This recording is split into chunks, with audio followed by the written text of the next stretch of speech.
With fireTEK, it's always been easy to update the firmware on the equipment. And with the FTQ modules, it may be even more convenient. All you need is a USB drive. Simple as that. The firmware is updated without any additional equipment to buy or software to run. Or, without the USB drive, you can use a USB-C cable with the field modules to update their firmware.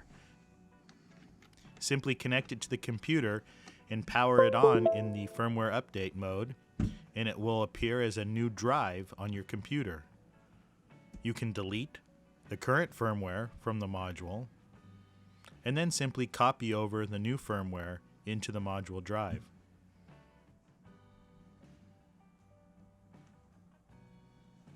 All you have to do then is restart the module and the firmware is updated.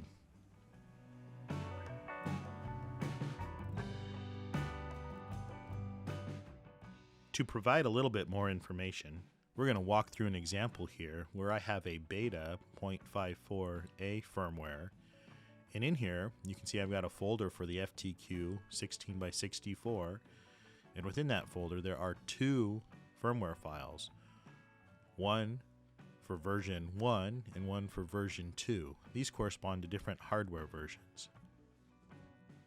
When you power on the module, it shows you the firmware version, but it doesn't tell you the hardware version.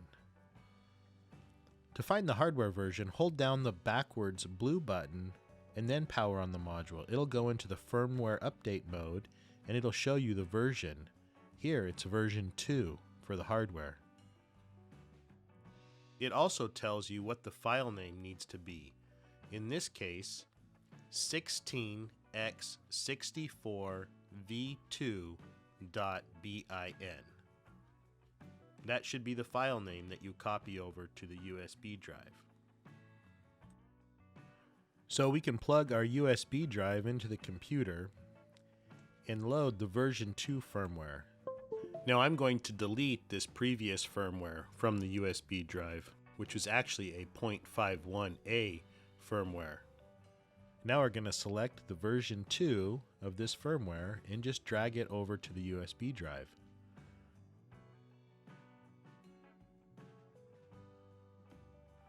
We can close the USB drive window, remove the USB. In the module still in firmware update mode, we can plug in the USB drive and it will flash the firmware into the module. And now we're at 0.54a.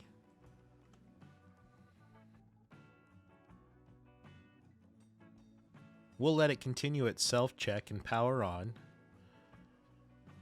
It was previously set to ID3, so we'll just go ahead and accept that, and we can see that all tests are okay.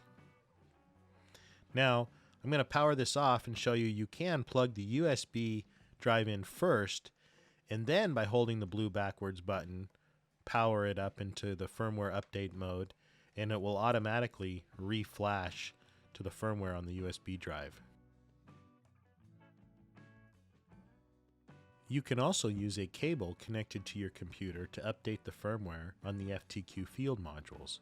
Connect the module, hold down the blue backwards button, and power on the module to the firmware update mode.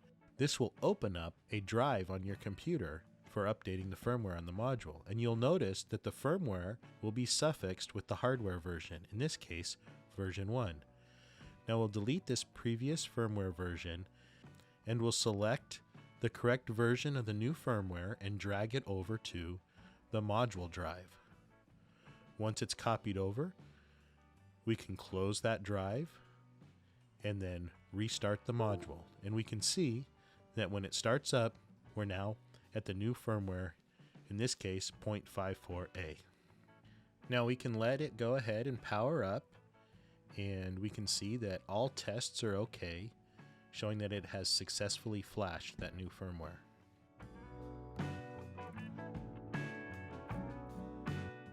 Now I don't have a new firmware to load right now into this FTQ-4x16 special effects module, but the process is the same.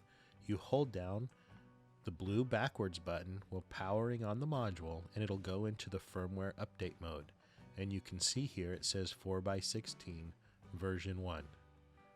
And from there, the process is the same as the larger FTQ modules. For the audio SyncBox, it uses just the USB thumb drive.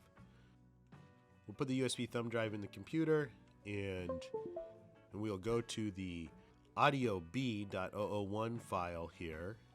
Although not necessary, I'm going to go ahead and delete this other file from the USB drive. And then we'll copy that over to the thumb drive.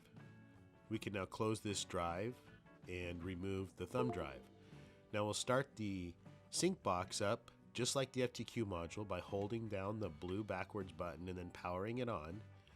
And we can see here on the screen it's gone to the firmware update mode, and it is telling us that the file needs to be that audio B.001 file that we copied onto the thumb drive.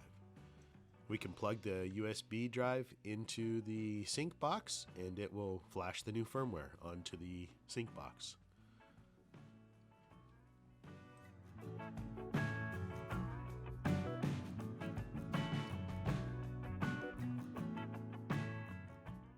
Now let me show you a tip that will make updating firmware across multiple USB-C devices much easier. First, the USB-C drive is a maximum of 32 gigabytes and formatted FAT32. But with this drive, we can update the firmware fairly quickly across all these USB-C devices. Okay, with the drive plugged into the computer here, I'm going to go to my 0.54a beta firmware folder, and I'm going to go to the audio box and select the audio B.001 firmware file and copy that over. And we're going to go to the FTQ folder here and copy over the version 1 and version 2 for the 16x64 modules. And then just to show we can have other files on the drive as well, I've got this test script I'm going to copy over. And I'm just going to rename this as script.csv so it's read by the module. We have these all on the thumb drive now, and we'll go ahead and close this and remove the thumb drive. Okay, with all the respective firmware files on the USB drive, we can insert the USB drive into the new equipment, hold down the blue backwards button, and power them on into the firmware update mode. In the module update to the new firmware. And then we can just go to the next module and do the same thing. We'll hold down the blue backwards button, power on the module, and it will read the firmware, in this case version 1 file. It'll load the firmware into that FTQ module. And now for the SyncBox, we'll do the same thing, and it's going to look for that audio B.001 file, and it's going to flash the firmware into the SyncBox. Now I've got this other module here that we haven't updated yet, and let's see here, this one is a version 1 hardware, so it's going to read that file and flash the firmware to that module as well. So you can see real easily we can update all the firmware with a USB drive. Alright, I had that test script here on the USB drive, and I'll put this module into USB host mode and select to manually load the script here for ID3, and we can see that it successfully loaded that script. So I hope that was helpful. As you can see, with a USB thumb drive and with all your files appropriately named, you can quickly upload firmware and load scripts and even configuration files with all of your USB-C compatible FireTEK equipment. Okay, and the process to update the firmware on the FTM controller hasn't changed, and here we need a USB-B cable, and so I've got one here. This is a USB A to B cable that I'll use, and again, this hasn't changed at all, but we'll plug this into the controller, and then we'll hold down the right A button while we power it on. And that would be button 5 on some of the original controllers. And when we do that, a drive opens up on your computer with the firmware in it. Now let's go find the firmware for the FTM 99S. And here we can see we've got version 6. And so we'll delete that and just drag over the new firmware for version 6 and close that menu or close that drive, and then we simply have to restart the FTM controller. And here we can see we've got the 7.54a firmware loaded up.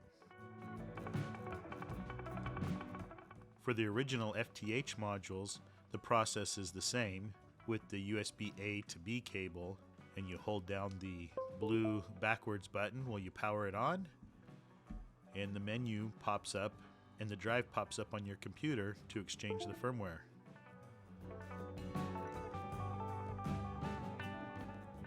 Alright, and as a reminder, you need to hold down the blue backwards button while you power on the module in order to get to the firmware update mode.